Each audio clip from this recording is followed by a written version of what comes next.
Quebec City's history traces its roots to the early 17th century when French explorer Samuel de Champlain established a fur trading post on the site in 1608.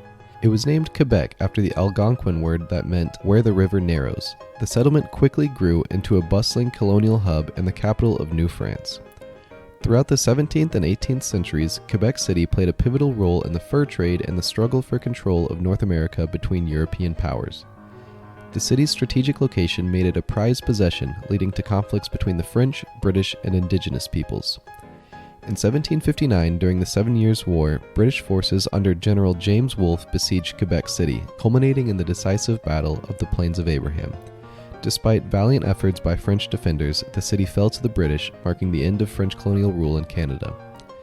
Following the British conquest, Quebec City underwent a period of transformation as it adapted to British governance while preserving its French cultural identity. The signing of the Quebec Act in 1774 granted religious and linguistic freedoms to French-speaking Catholics, laying the groundwork for the city's unique blend of French and British influences. Today, Quebec City is a vibrant cultural capital that seamlessly blends its rich history with modern amenities and a thriving arts scene. The UNESCO-listed Old Town, with its narrow cobblestone streets, historic buildings, and iconic landmarks such as the Chateau Frontenac and the Citadel, evokes the charm of a bygone era. The city's French heritage is evident in its language, cuisine, and customs, with French being the predominant language spoken in traditional Quebecois dishes such as poutine, tortilla, and maple treats, delighting locals and visitors alike. Moreover, Quebec City's cultural calendar is filled with festivals, events, and celebrations that showcase its diverse heritage and artistic vitality. From the Winter Carnival, the largest of its kind in the world, to the Quebec City Summer Festival featuring international music acts, the city offers year-round entertainment for all tastes and interests. Quebec City stands as a testament to the enduring spirit of its inhabitants and the rich tapestry of its history. As a UNESCO World Heritage Site and a vibrant modern metropolis, the city continues to captivate and inspire visitors with its timeless beauty, cultural richness, and warm hospitality.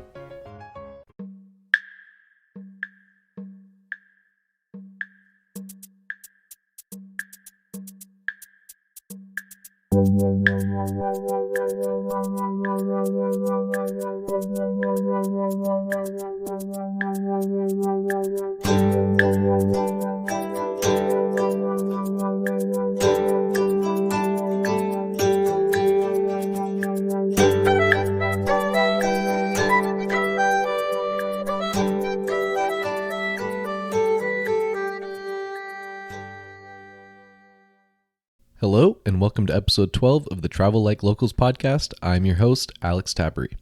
In the summer of 2015, I visited Canada for the first time with my dad and sister. We spent our first few days in Toronto before hopping on a train to Quebec City. Here we watched the changing of the guard at the Citadel, walked around the Old City, admiring the architecture and street performances, and took in a great view of the city from the Observatoire de la Capitale, a tall building right in the heart of downtown. There's no dish more synonymous with Quebec than poutine, French fries topped with warm brown gravy and cheese curds.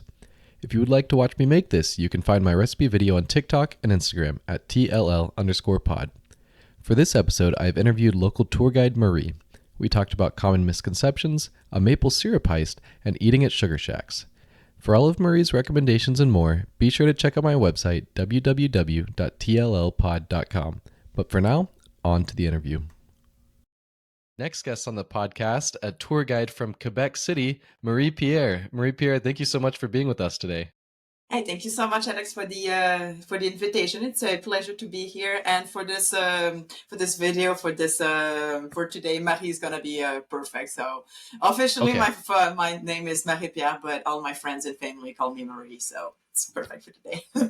Perfect, easy enough. So could you tell us a bit about yourself and how you got into being a tour guide? Sure. Well, I grew up about an hour from Quebec City, but like many people who live outside the city, we have to move at 17, 18 to continue, with the studies. So I didn't really know exactly what I wanted to do. So some of a career. So I started studying, I started working, and eventually, I started working full time, and eventually I knew that I needed to go back to school. So I went to see a counselor, and she was very helpful. She She said, well, you like photography, customer service, marketing. Why don't you try tourism? So I tried, so I signed up for the tourism program here in Quebec City. So it's a 3-year program in tourism covering everything from, let's say, bringing people from point A to point B and all about the customer service related to it, the promotion of our destination, and of course, tour guide, so being our tour guide. So I did my first internships as a tour guide for a company here based in Quebec City, which I really, really enjoyed. And I enjoyed being outside, being with new people every day. Yeah, and every day is different. So after a year after my graduation, I started my own tour company, Nomad Tour Quebec, and because I wanted to do things, my way. So I wanted to have my own clients. I wanted to choose with who I wanted to work, my schedules. I don't want to control everything. And well, if I don't work, well, it's gonna be my fault. So that's how I started as a tour guide. I started in with Nomad with my company in 2015. So it's been a couple of years, and it's the best decision I ever took. So it's the best decision ever. Plus, I get to practice my English. Oh, there you go. So, is there any specific area of tourism that you specialize in? I mostly offer private tours, so walking private tours. So I mostly cover the old city, so within the city walls. So yeah, that's pretty much what I offer. So I want to cover, yes, the history, the geography, but I'll put a lot of emphasis on culture and what makes Quebec so different in Canada, but also in North America, the French language, the heritage, and all the different ethnicities that makes us who we are today. So yes, there's history, but there's also, I wanted to put a lot of culture into that as well. For me, it's important. Definitely. That's really cool. Mhm. So, first, I wanted to ask you about the pronunciation of the city because I think a lot of Yes. people in America would say like Quebec, but Quebec. Yeah. I think the local way to say it or the proper way to say it is Quebec more so. Yeah. Yeah. Exactly. Exactly. Well, I don't think there's any wrong way to say it. Okay. So in French, we would just say Quebec with a K, so Quebec.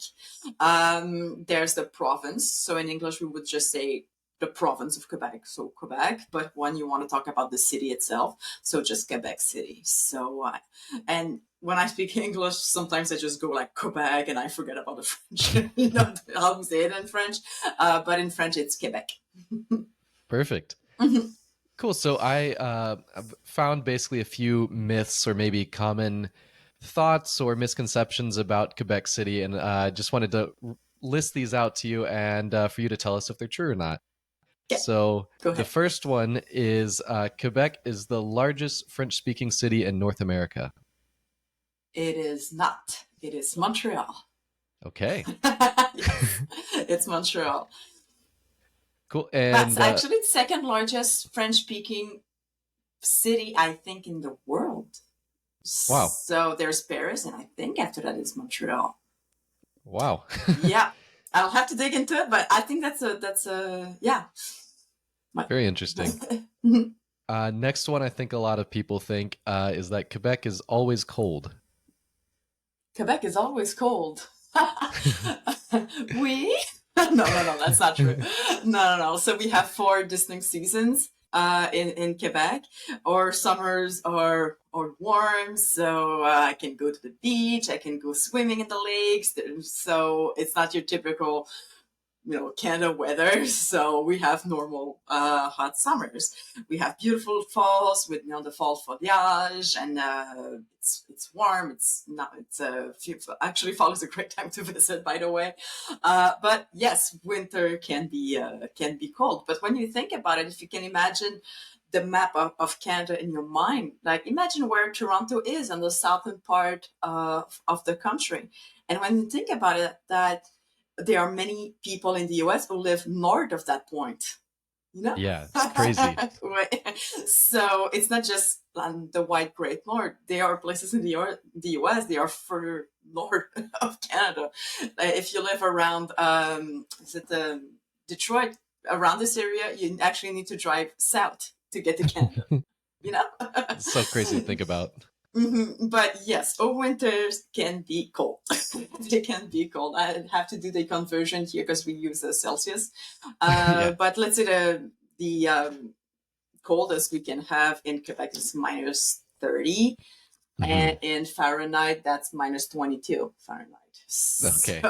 So that's pretty much kind of the coldest temperatures we can have. But just like in summer, it's always waves. So sometimes it's colder, sometimes it's warmer. But let's say the average temperature in February is minus 10, which is the 14. Okay. So it's not that bad. It's Yeah. not that bad. No. But definitely if you plan to travel here to visit during winter time, you need some proper winter gears. Definitely. Yeah. I come from Texas, so yeah, anything even close to 0 Celsius is crazy. That's cute. But yes. So that perfectly leads into my next myth, which is in Quebec, miles, feet, and Fahrenheit are used. Actually, it depends on what. So there are things that because we use the imperial system for years. So there are still some things that we still calculate with feet and the imperial system. Let's say when I want to talk about my height, is that how you say height? Yeah. So my height, I'm gonna use inches and feet. So in the imperial system, but when it comes to the temperature, so I'm gonna use Celsius. Sometimes when people go to the grocery, they're gonna ask for, can you bring back a gallon of milk? Well, it's not even a gallon, it's just the way we think about it. So it really depends on how we calculate the temperature of a pool. It's very specific in Fahrenheit for some reason. So since we are kind of on between these two systems, there are things like that you're gonna hear in either for example, if you go to Subway, like the sandwiches, you're gonna ask for 6 pouces, so 6 inches, and a 12 pouces, 12 inches. Okay. So so officially we use the metric system, but in everyday life, sometimes you're gonna use both of them. Okay. And the speeds on the roads, that would be in kilometers an hour? Yes. Okay. In kilometers. Yeah. Cool. So the next myth is that there's a very large Irish population. That is true. We just celebrated Thanksgiving, and the Thanksgiving parade is going to be this weekend also. So there is an Irish population during the 1840s and 50s, just like in the U.S. There's many people from Ireland who immigrated, in the U.S., but they chose to come here in Canada, and so today about 30% of the Quebec population, at least Quebec City, has Irish roots. So that's big part of who we are.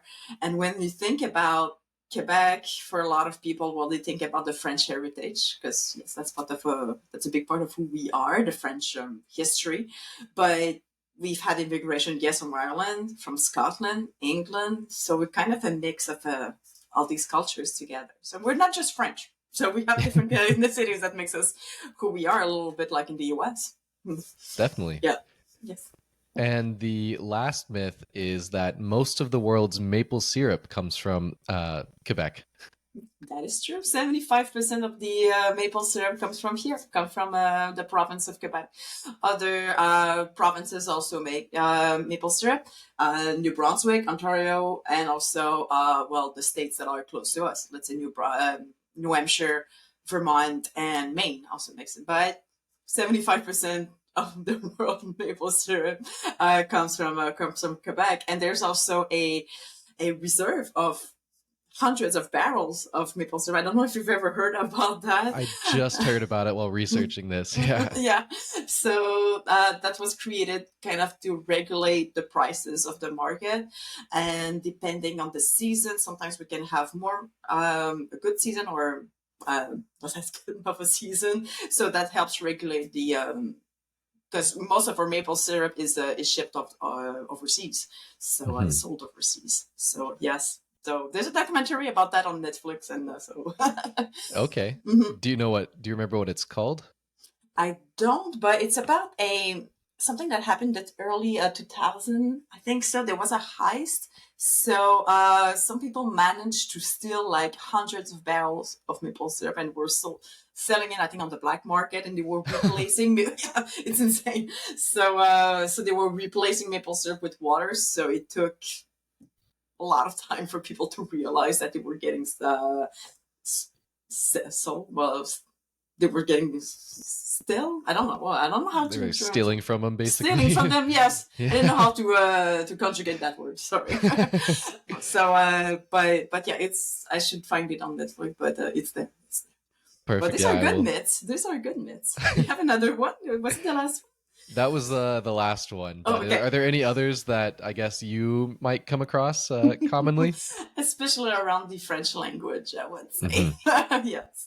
So one of the myth is um, you know how sometimes when people travel to Paris specifically, they say that people offer bad customer service and they're a bit snob, but it really comes to the customer service over there. And for some reason, sometimes travelers associate kind of this stereotype to us Mm, because, well, we speak for most of us, for 85% of us, we speak French, but your language doesn't reflect your culture, right? sure. So, so sometimes people come here with kind of the anticipation that they're gonna have bad customer service. So it's gonna be so, and they won't be able to communicate in English, or people just want to speak French and that kind of things. But it's definitely not the truth.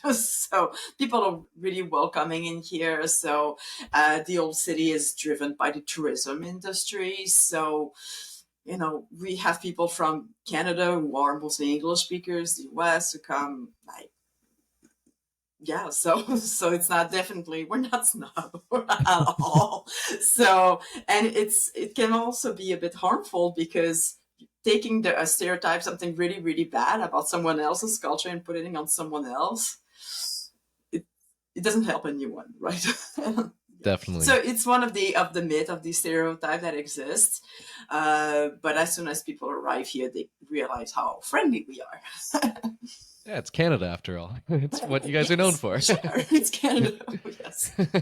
Mhm. So, would you say that most people in Quebec can speak English at some level?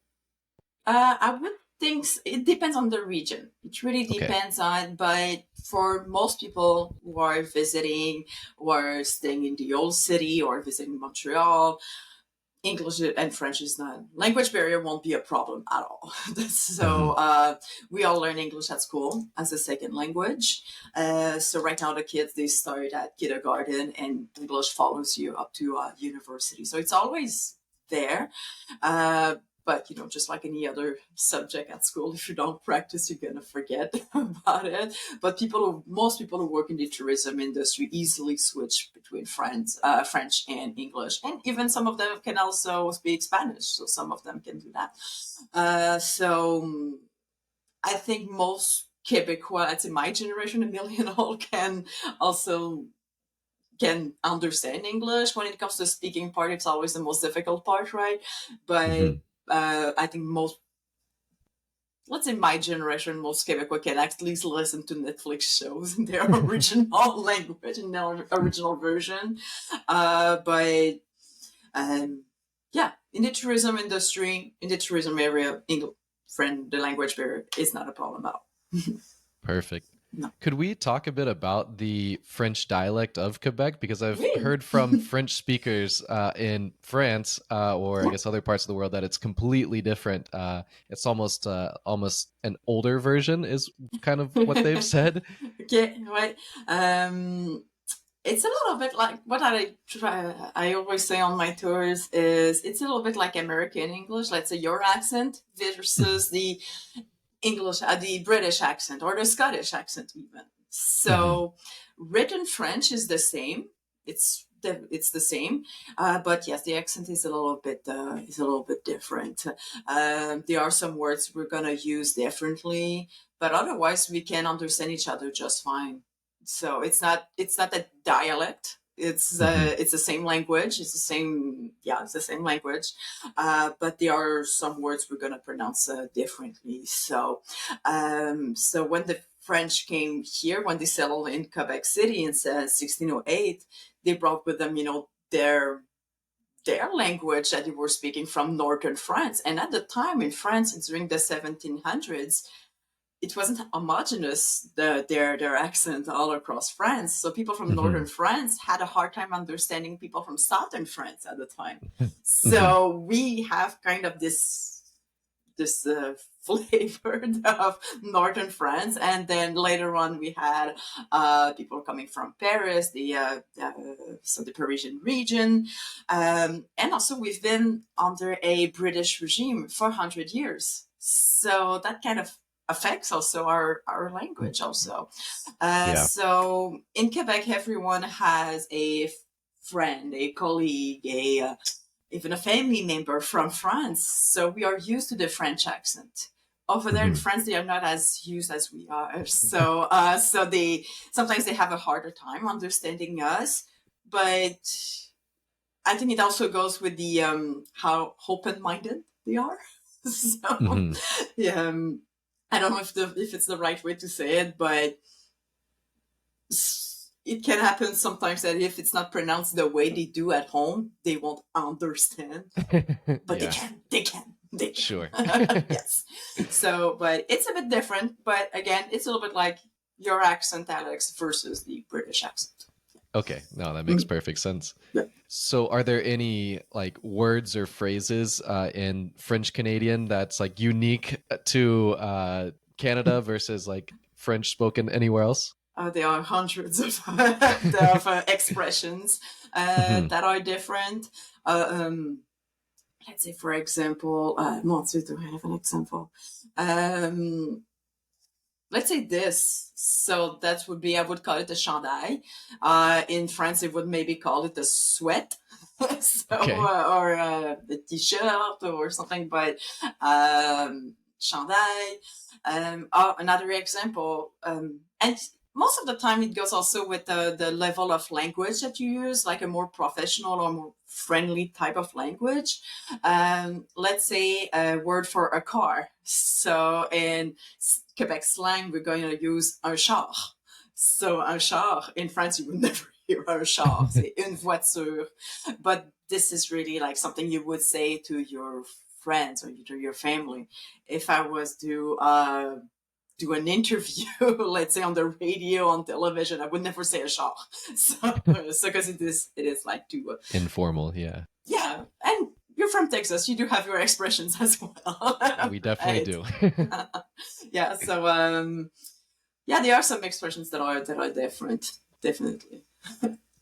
Are there any like words or phrases that you would recommend people to learn before coming to Quebec City that could just help them connect with a local better? Hmm. Well, just like any other destinations, I think the basic greetings are always appreciated. Bonjour, hello, merci, thank you, au revoir, goodbye, s'il vous plaît, please. All these little words Yeah. that people definitely appreciate. So, and anyway, when you go to a restaurant, into a shop, and you start with bonjour, most of the time, at least when English speakers, we hear the little accent. So most of the time, Yeah. people will switch to English because, and it's not a bad thing because when you work in the customer service, you don't want to put your clients to an awkward situation. So people will switch to English just to make it easier for the client. But if the client want to practice their French, then they will be happy to continue the conversation in French, definitely. But I would say like the little greetings words that I think most people know. So, Yeah. so bonjour, merci. We definitely appreciate it. And sometimes people are shy to say these words because they think they're gonna butcher it and they won't say the right thing. But I think it's a cultural trait. So something that makes us different is we really appreciate when people try. We really, really do. Um, if you imagine the map of North America, you see that Quebec, um, has a notion of English speakers around it. Hmm. And we had to fight to keep the French language alive. So assimilation was kind of the goal for a long time. So when people really try, it's really respectful for us. So we really take it as a great sign of respect, even if it's just bonjour and merci, that kind of expressions. We love it. We love it. So, and I think the worst mistake that a traveler can do when visiting the city is taking for granted that we can speak their language, right? Hmm. So, and sometimes I kind of forget I know how to speak English just because people are rude and they kind of expect that I speak English, and I just forget about that. But yeah, so no, use little words, that kind of thing. So, and I think that's true for anywhere in the world. Definitely, but no, Mhm. that's really helpful there. So you talked a little bit about it earlier, but could you talk a little bit more about what you think is the best time of year to visit? Mhm. Well, fall is a great time to visit. However, during let's say late August, September, and even October, the first 2 weeks of October, we have the cruise ships in the old city. So really, some of the Hmm. streets in the old city are gonna get crowded. So that's this little thing here. But if you plan to do outdoors activities, to go hiking and that kind of things, fall is really a great time to visit because we got the maple trees and they turn red. It's really really beautiful. So fall is a great time. Summer for the kids, the family is also a great time to visit. I would say, well, if you want something different, some of an adventure, really winter is a great time to experience new things. For someone that has maybe never seen or really experienced snow, it's a great time to visit. I mean, we've got the ice hotel we can visit. You can stay there. There are hundreds of activities like snowboarding, skating, skiing, fat bike, snowshoeing. So there's definitely a lot of things to do. We have a winter carnival in February, so which is the biggest winter carnival in the world. So it is Wow. pretty cool. I would only say that the only season kind of to avoid is spring. So spring is like muddy winter, like at this time of the Mm-hmm. year right now. So it is not the best time to visit, my opinion, because you're kind of in between, and some of the winter attractions are closed. So yeah, but definitely. Anyway, spring is like my least favorite season. Fair enough. Mm. So you talked about the winter carnival. Are there any other major events or festivals, holidays Yeah, throughout the year that you would recommend people to come for? sure. In July, the first 2 weeks of July, we have the Festival d'été de Québec, the music festival, the summer music festival. By the way, they just announced the do we say set lists, like the all the different artists? The lineup, yeah. The lineup, yeah, the lineup of the Festival d'été this year. I can give you a few names. Sure. So it's pretty cool. So for 10 days, there are outdoor concerts on the main stage there on the Plains of Abraham. So every year they set up the largest outdoor stage in North America. So it's huge. It's huge. So this year, is that from this? No, it's not this year. I remember from they just announced it this week. Mm. Nickelback for sure, Canadian band. 50 cents. 50 cents gonna be in Quebec City. The Jonas Brothers, Killswitch Engage, The Offspring, Race Against. I'm probably gonna go there. Who else? Post Malone. Post Ah, Malone will be in Quebec City. there Cool. you go. Motley Crue. So it's pretty big names when you think Yeah. about it. And for 10 days, the ticket costs about $150 Canadian dollars. Hmm. So it's really affordable. That means everyone can go. And so a lot of people take their summer vacation during this period of time so they can attend all the concerts. Um, I would say that these are the two biggest events in the city. Yeah, my. Cool.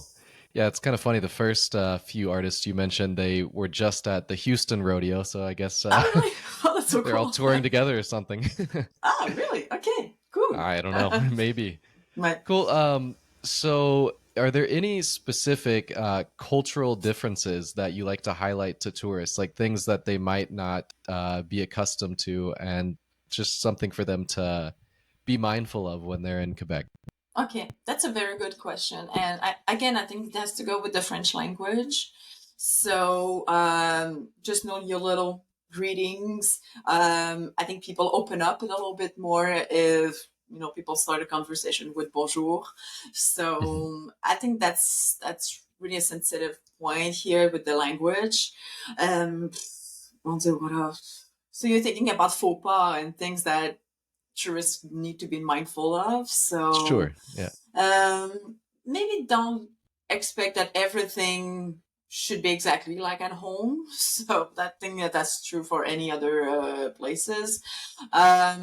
Also, don't necessarily take for not for granted, but don't think that we are just French, like who happen to live up here in North America. Hmm. Yes, we do have the French language, but we have our own identity. So we have our own culture. I mean, the French regime. I didn't talk a lot about history and everything and the different conflicts and the politics behind it, but we've been under a French regime, and that stopped in 1759. That's a while ago when you Yeah. think about it. So everything that we kind of associate with France, let's say, especially like the food, like the baguette, the croissant, the frog legs, and all that kind of things, it's not. It's not us. I mean, Yeah. there are some places that yes, you can find these things and find some very good baguette and boulangerie, the bakeries, but that kind of fancy places opened in the late 70s. So, my grandmother didn't make baguette at home. So we have our own traditional food, which was also actually influenced by the British regime and the Irish immigrants who came here. So overall, a traditional food looks more like British, Scottish, Irish food than French food. So, Interesting. right, right. So we kind of always have a mix of the two cultures together. So yeah, I will always remember if you have time. Well, I will always remember on the tour.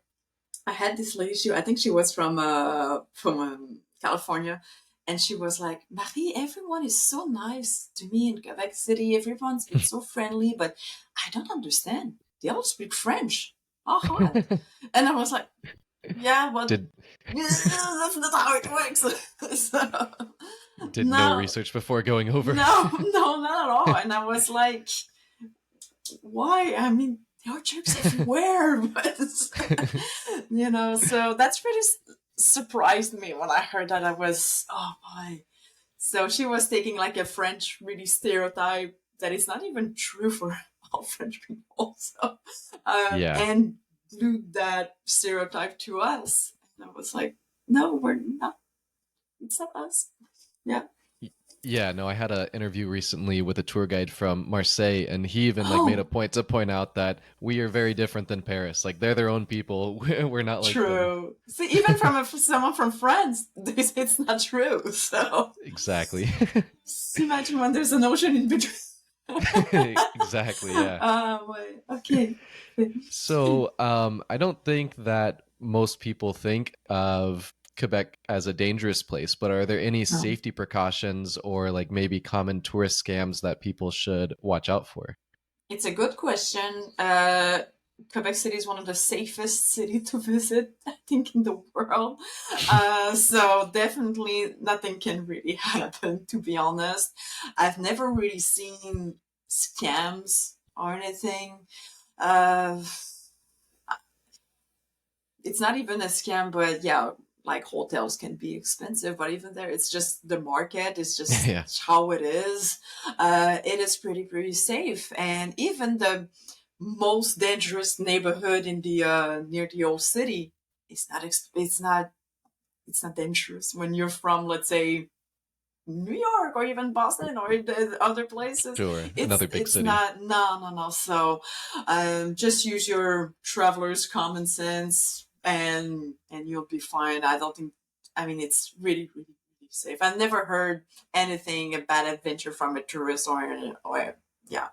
Actually the only little thing that we see and that we hear are, let's say, what's the word again? Like theft. Let's say bike theft and Uh, that kind of little things. mhm.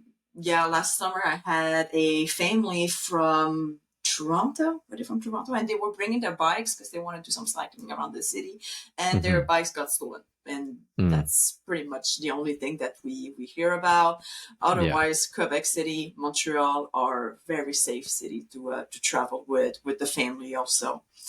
Uh, Amazing.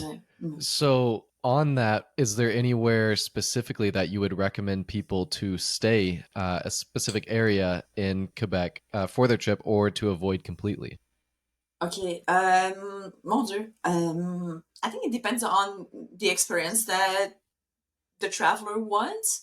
Mhm. The old city, directly the old city is a great place to stay. It might be a little bit more expensive though, but there are amazing boutique hotels in the old city that are worth checking. For sure, the Fairmount, the Frontenac Hotel, which is the icon of Quebec City.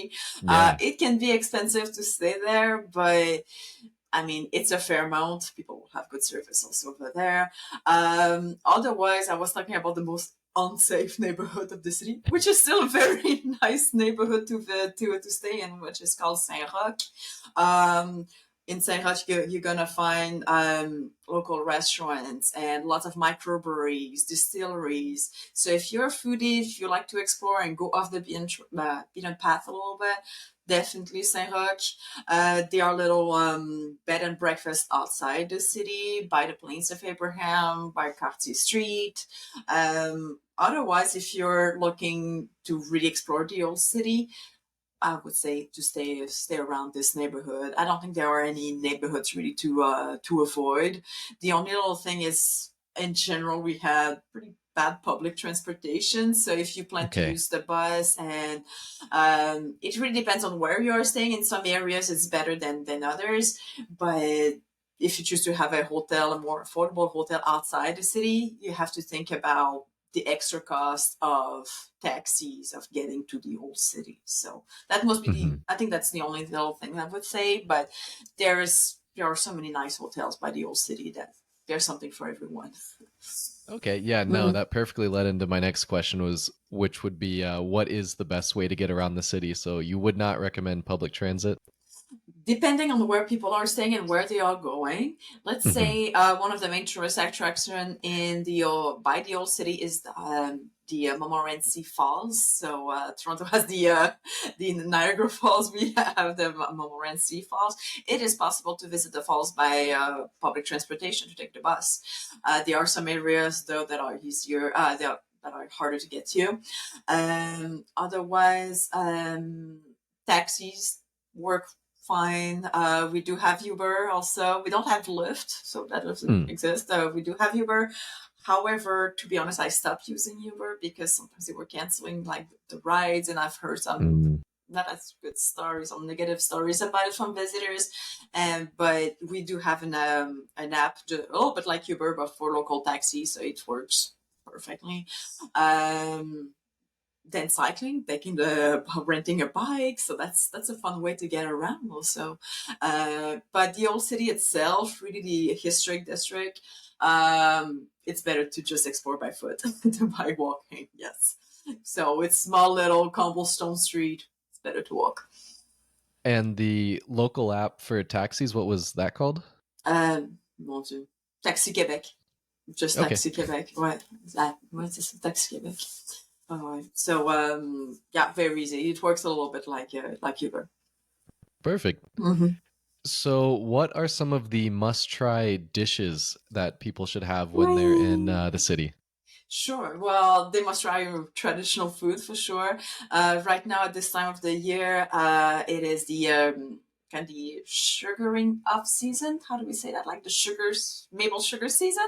So when they Okay. are collecting like the sap from the trees, so that's a great time also to rediscover the sugar shack food. I would say like baked beans, meat pie à la tourtière. Um, oreille de Chris, which is that's the kind of food you can only find in the sugar shack. So yeah, definitely people need to go to a sugar shack when traveling. Okay. So there's oreille de Chris, which is something you can only find at the sugar shack, or is like fried pork skin. So la soupe aux pois, pea soup. So that's really, really the traditional food. Maple ham, like glazed ham.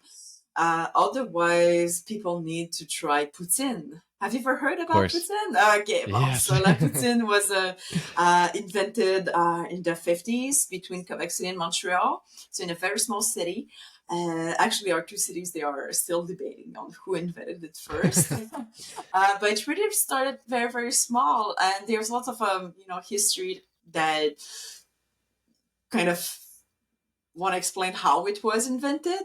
But the one that I hear the most is one day there's this very little like roadside restaurant. Someone asked for these three ingredients all mixed together in one bag. So we got the French fries, cheese curds, and a gravy made out of beef stock. So all mixed together. And in Quebec slang, poutine means it's a mess. So it's everything kind of mixed together. A little bit like my office right now because I just moved in, so it's a real poutine here.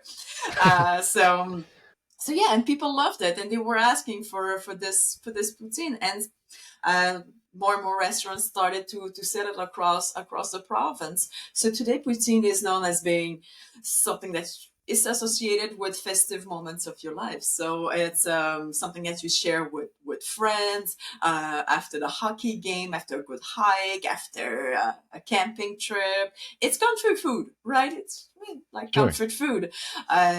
So it's not good for your health. It's nothing good for you. But again, it's a something that you like to share with your friends. Most people don't make poutine at home because you need a fryer and the fresh cheese also. But when people want to have it at home, usually they have it delivered either by Uber Eats or DoorDash, that kind of things. So, but yeah, definitely the name sounds weird, poutine. The food doesn't look appetizing, but definitely people need to try it. And something you will often see in restaurants, people, if you want to, let's say a burger with fries, they for like $3-4 more, you can have it changed as a poutine. And sometimes they will ask you, would you like your fries changed as a poutine? And that's a great way also to try it as a side. Yeah. So definitely la poutine, definitely. So you were talking about a sugar shack? I don't think I've heard of that before. Okay. It's the kind of things I take for granted. And I should not. I should definitely not. Sugar shack, yes.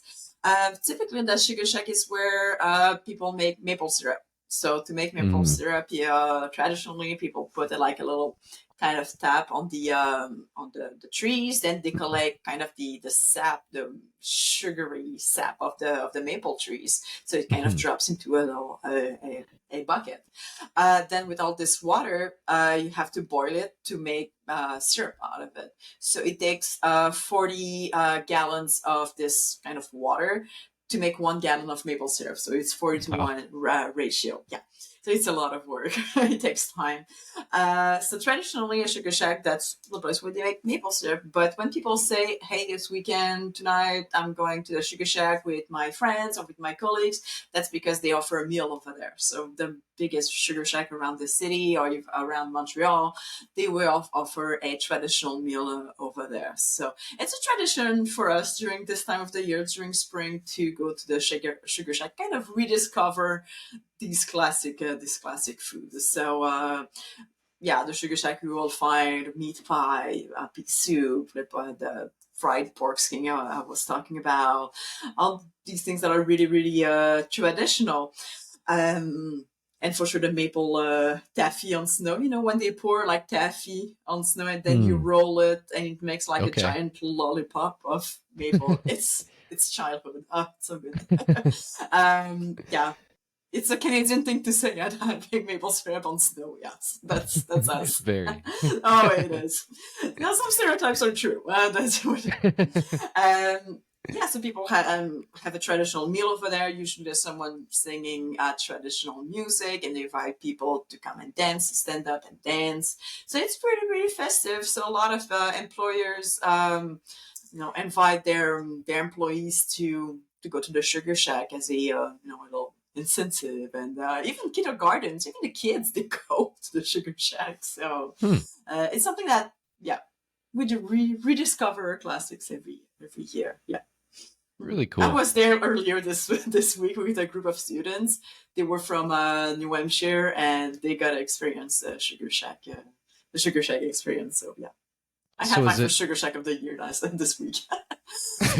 so is it like a chain sort of thing, or like are they all? It's one place called Sugar Shack, or they they are all independently owned. Usually, it's a okay. family business. There are Hmm. hundreds of Sugar Shacks in the province. Okay. So they're all different, but most of the time, there are some classics that you can expect over there. Usually, a Sugar Shack is a very long building with long tables, and over there, it's not like a restaurant when you order from a menu. They bring Hmm. you the food, like it's all the same food that you kind of family style that you share with like this. But it's all owned by probably the same family since forever. Okay. What? Uh, Yeah, So you'll are have there to experience any? that when you come here. I definitely need to. Mhm. Sounds really cool. Yeah. Um, are there any other restaurants, like specific restaurants or areas that you would recommend people to go to for food? Mhm.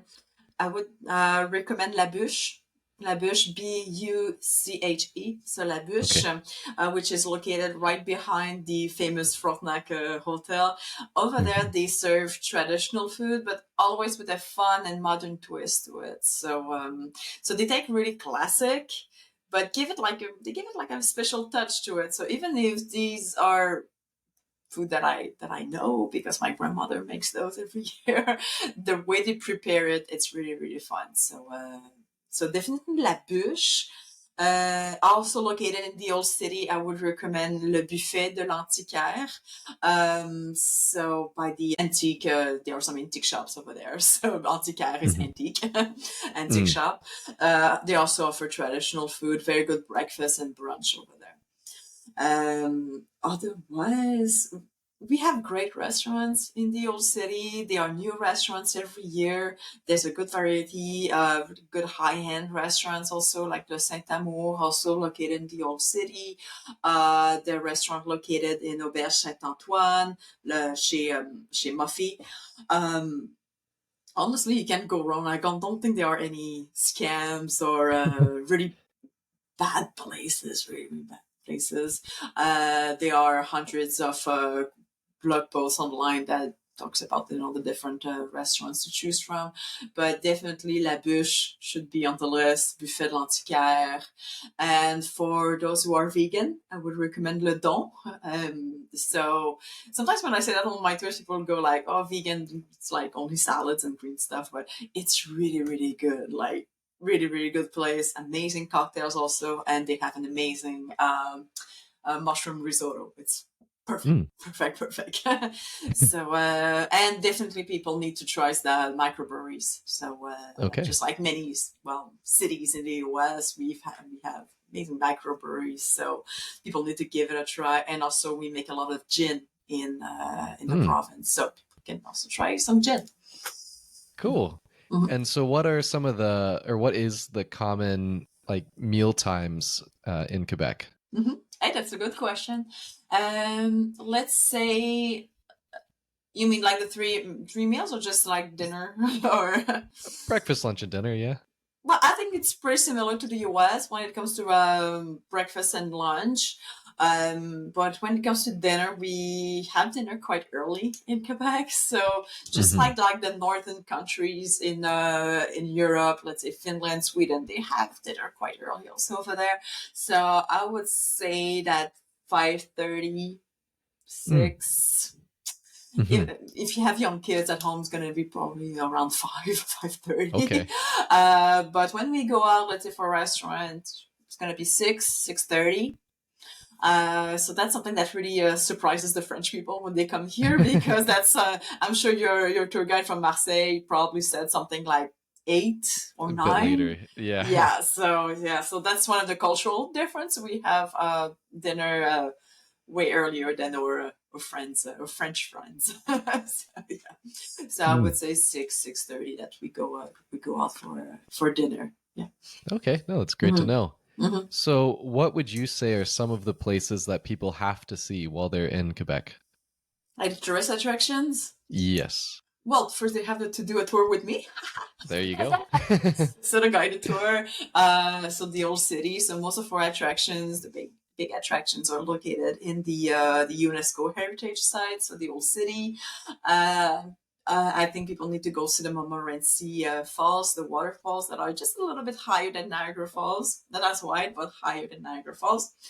Um, Otherwise, I would say to visit the different parks around the city. Something you don't think about when you're planning Hmm. a trip, but we have beautiful parks by the St. Charles River, the Parc Linéaire, so the St. Charles River there. Other activities, the aquarium. If you're traveling with kids, we have the Quebec Aquarium where you can see polar bears, walrus, seals. So I'm a big fan of the aquarium, so that's cool. Maybe hiking at the Jacques Cartier National Park. So we have a national park 30 minutes from the old city. We have nature really close by, so that's a plus for us. So I'll go to hike at the national park. Otherwise, in the old city, the Morin Center. So the Morin Center used to be a prison. Oh. When it closed, it became a university for the English-speaking population of the city. So it has a pretty unique history there. So definitely a tour of the Morin Center. Also in the old city, I would say to a traveler, don't miss the Citadel, which is a military base. So it's a Hmm. fort, so which is also open to the public. And during summertime, although since COVID, it has been hard for them to restart this tradition, they have the changing of the guard ceremony, so just worth Hmm. seeing. And yeah, maybe go a little bit off the beaten track and explore Saint Roch neighborhood with the microbreweries and the distilleries over there. Maybe take a little cruise on the St. Lawrence River. So it's a great way to see the city from a different perspective from the water. Um, yeah, so that's the what I have in mind, and yeah, that's pretty much it.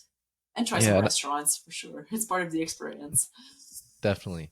And yeah, I believe the Frontenac Hotel has the distinction of being the most photographed hotel in the world. That's what we say. That's right. Hmm. It's probably something really hard to calculate, though, Yeah, yeah. but that's something we hear all the time about the Frontenac. Yeah. Really hmm cool. Do hmm you have any tips for some of those most popular tourist attractions for people, just to help make their experience better? For certain attractions, I would say book in advance. If you're traveling during the high season, so summer and fall, I would say to make a reservation, buy tickets in advance.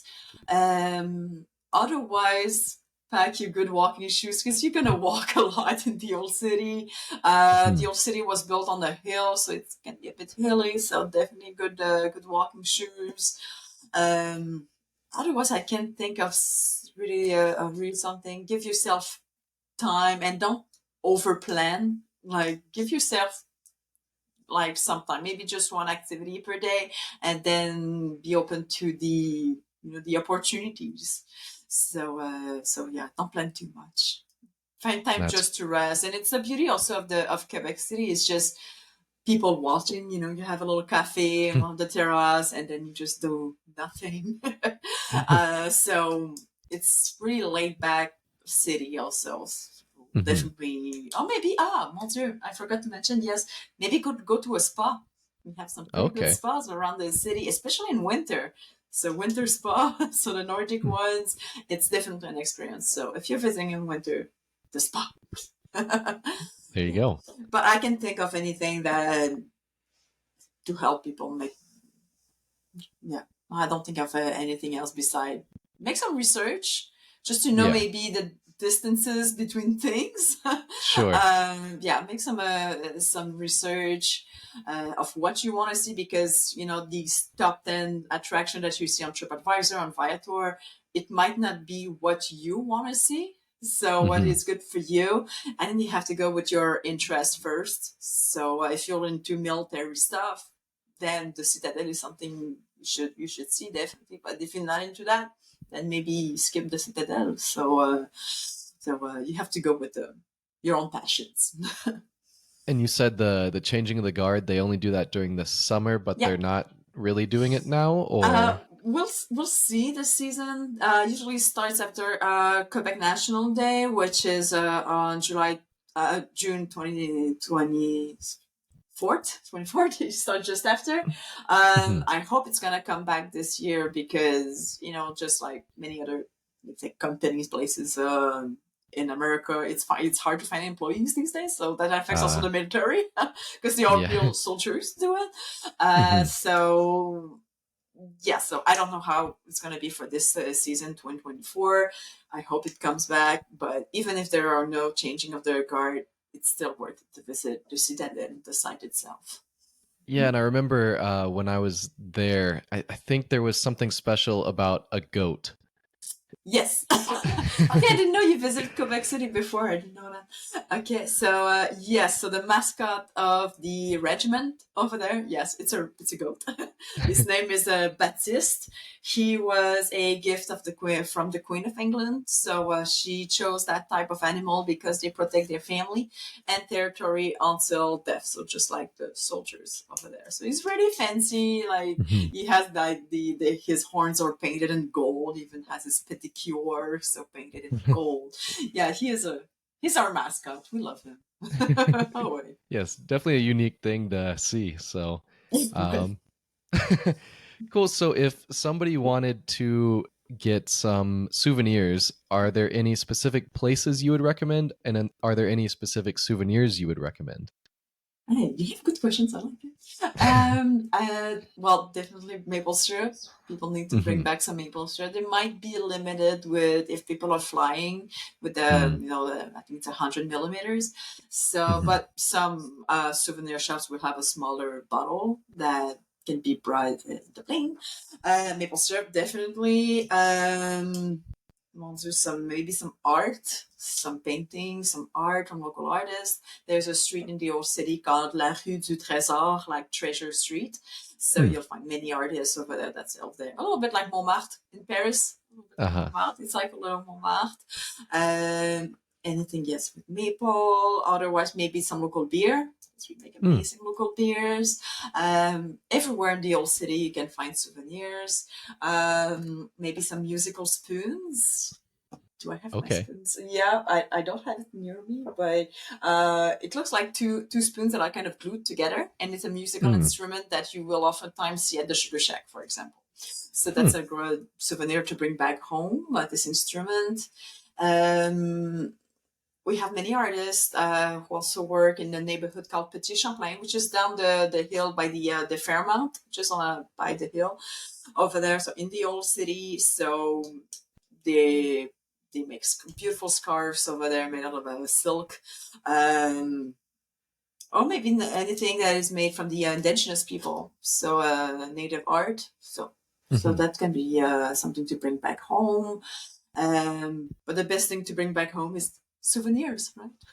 It's just what you There can you go. remember, from your Yes. trip. Um, now I can't think of anything else, but yeah, I have to think about it. So probably some kind of art. Yeah. Why maple for sure? That's all. Being That's a us. given.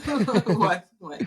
Um, yeah, but I would definitely, if people look for souvenirs, I would go to Petit Champlain neighborhood. That's the best place to find some souvenirs. Perfect. And then just to start wrapping things up, is there anything else that you think people should know before their trip? Um, oui. Yes.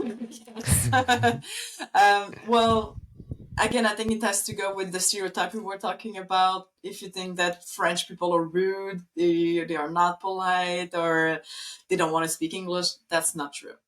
We are really welcoming. Uh, we love having visitors. I think we are fortunate that people chose to come here in Quebec City because we can travel anywhere in the world right today. So when Sure. people chose to come here in the city, that means something. So, or anything that you might have heard about the French people, the French language, not true. I mean, not true at all. So you'll have a good service, have a good time in the city. It's a really relaxed kind of destination. So really easy to navigate and ask for directions everywhere. Um, Otherwise, I can't think of anything. I think anything else. So I know people will have a great time, and it's a great place also for family. Great place to visit with the families again. Um, but I will probably think about something like after a call, after sitting the rush. I should have said that. I should have said that. And I think for a lot of Americans, it's a great way to experience a new culture without going overseas. Yeah. Right? I mean, the kids I had this week from New Hampshire, they just drove 5 hours and they were in a different country. They were with a Yeah. different currency, a different language, different context.